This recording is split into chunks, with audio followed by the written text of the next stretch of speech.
안녕하세요. 제자의 시선입니다. 오늘은 정말 중요한 질문을 함께 나눠보려고 합니다. 기독교 문화가 과연 우리의 진정한 기독교 정체성이 될 수 있을까요? 예배, 음악, 기독교 영화, CCM, 교회 행사들, 이 모든 것들이 우리의 믿음을 대변한다고 할 수 있을까요? 오늘은 이 주제를 제자의 시선으로 풀어보겠습니다. 먼저 문화가 무엇인지 생각해 보겠습니다. 문화는 인간이 만들어낸 모든 생활 양식과 산물을 의미합니다. 핵심은 인간이 만든 것이라는 점입니다. 그렇다면 질문을 바꿔보겠습니다.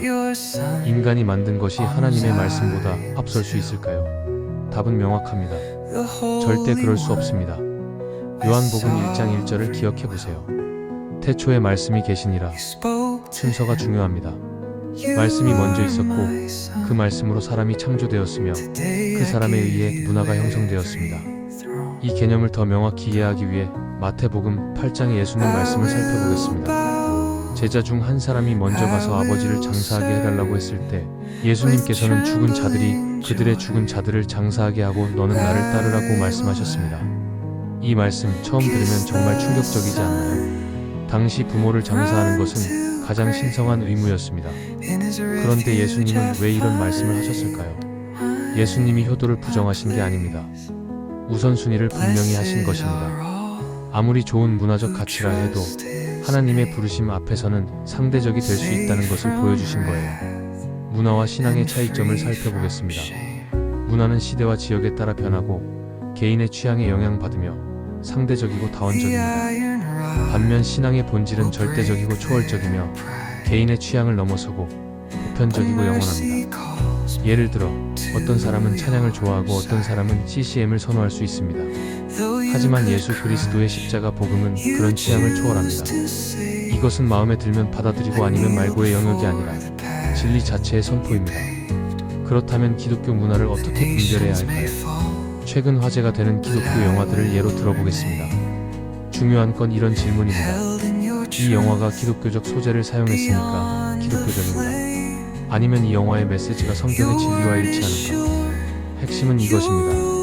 문화 안에 말씀이 있는가를 묻는 게 아니라 말씀 안에 문화가 어떻게 자리 잡고 있는가를 봐야 합니다. 기독교 문화를 성경으로 해석해야지 문화를 통해 성경을 재해석하려 해서는 안 됩니다.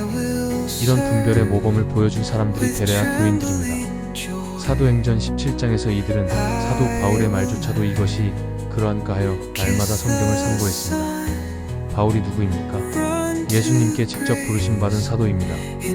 그런 바울의 말도 성경으로 확인했던 거예요. 그렇다면 오늘날 우리는 어떠해야 할까요? 그 어떤 기독교 문화든 말씀이 이것을 지지하는가를 늘 점검해야 합니다. 좋은 취지로 만들어진 기독교 문화인데 굳이 이렇게까지 따져야 하나라고 생각하실 수도 있습니다. 하지만 예수님은 마태복음 24장에서 경고하셨습니다. 거짓 그리스도들과 거짓 선지자들이 일어나 할 수만 있으면 택하신 자들도 미혹하리라. 핵심은 할 수만 있으면 택하신 자들도 라는 표현입니다. 마지막 때의 미혹은 명백히 잘못된 것으로 오는 게 아니라 정말 그럴듯하고 감동적이고 아름다운 형태로 온다는 것입니다. 여기서 오해하지 마세요. 제가 기독교 문화 자체를 부정하는 게 아닙니다. 문제는 우선순위와 기준입니다. 기독교 문화가 말씀에 기반하여 말씀을 증거하는 도구로 사용될 때는 유익합니다. 하지만 그 문화 자체가 말씀을 대신하거나 왜곡시킬 때는 경계해야 합니다. 기독교 문화는 수단이 되어야 하지 목적이 되어서는 안 됩니다. 구체적인 분별 기준을 제안해 드리겠습니다. 첫째, 성경적 기준으로 검증하라. 이 메시지가 성경과 일치하는가? 둘째, 성령님의 인도하심을 구하라. 단순한 감정을 넘어선 영적 분별력을 구하라. 셋째, 성숙한 공동체와 함께 분별하라. 넷째, 말씀을 더 깊이 상고하라. 분별력은 말씀 이해에서 나온다. 사랑하는 여러분, 기독교 정체성은 기독교 문화에서 나오지 않습니다.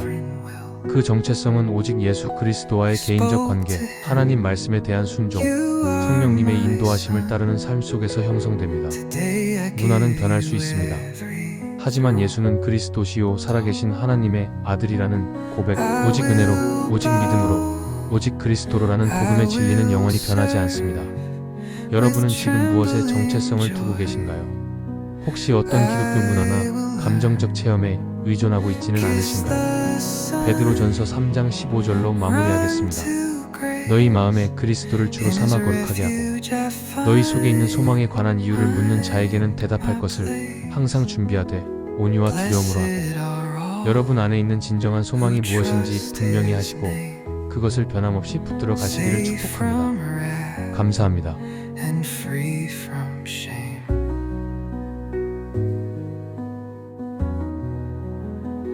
The iron rod will break their pride, but mercy calls.